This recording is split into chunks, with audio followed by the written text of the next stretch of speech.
guys, today it's my turn to read you your story. So today I'm going to be reading The Scarecrow's Wedding by Julia Donaldson. Betty O'Barley and Harry O'Hare were scarecrows. They were scared of lots of crows every day. Harry loved Betty and Betty loved Harry. So Harry said, "Betty, my beauty, let's marry. Let's have a wedding, the best wedding yet. A wedding that no one will ever forget." Betty agreed, so they hugged and they kissed. Then Betty said, "Harry dear, let's make a list."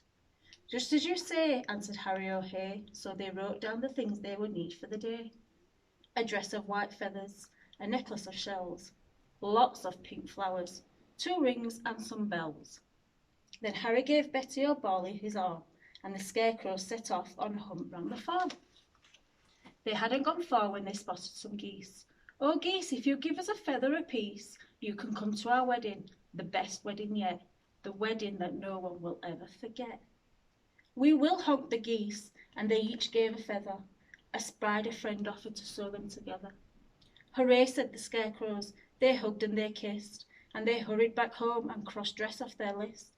Then Harry gave Betty O'Barley his arm, and they set off once more on their hunt round the farm. They hadn't gone far when some cows gathered round, and the bells round their necks made a wonderful sound. "Ring-a-ding-ding, ring-a-ding-ding, oh cows, will you please come and make your bells ring? For our wonderful wedding, the best wedding yet, the wedding that no one will ever forget."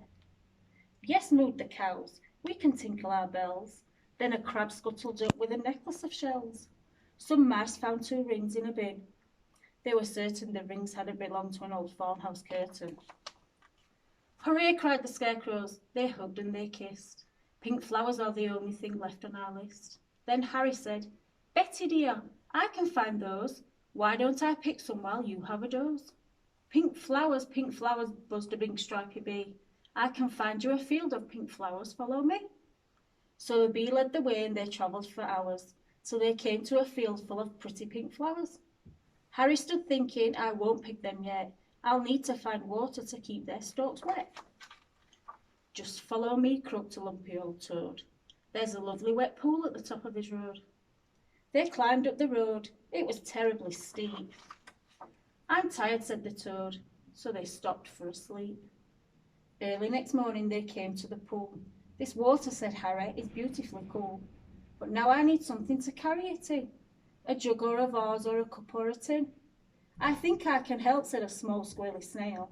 "I can show you the way to a very fine pail." So the snail and the Scarecrow set off on their way, but the snail was too slow, and it took more than a day. Betty was worried. "What's happened to Harry?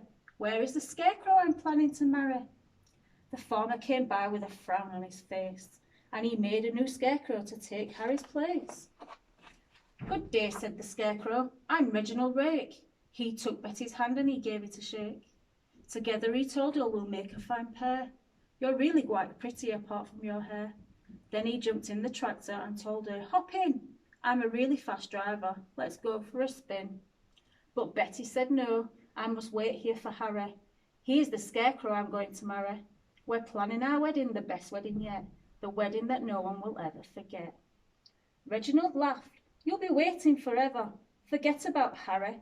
I bet he's not clever." "I must be the cleverest Scarecrow alive. I can sing lots of songs, I dance and I drive. I'm dashing and daring and cool as can be. I can even blow smoke rings. Just watch me, you see." As he took out a big fat cigar from his pocket, the farmer had foolishly left in his jacket. "But smoking is bad for you," Betty exclaimed. "Really, you ought to be feeling ashamed." "Don't be a fusspot," said Reginald Rake. "My smoke rings are staggering, make no mistake." He struck up a light and he tried hard to smoke, but straight away started to splutter and choke. What happened next was completely unplanned. The lighted cigar tumbled out of his hand.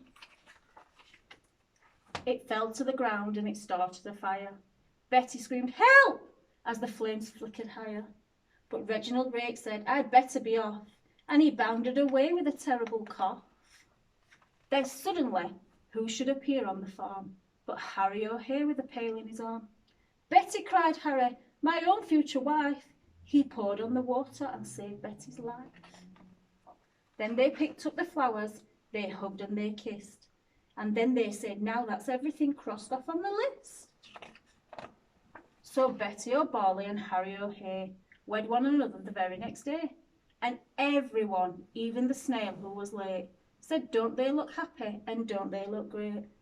This they agreed as they sprinkled confetti on Harry O'Hay and his beautiful Betty. It's the best wedding ever, the best wedding yet, the wedding that no one will ever forget.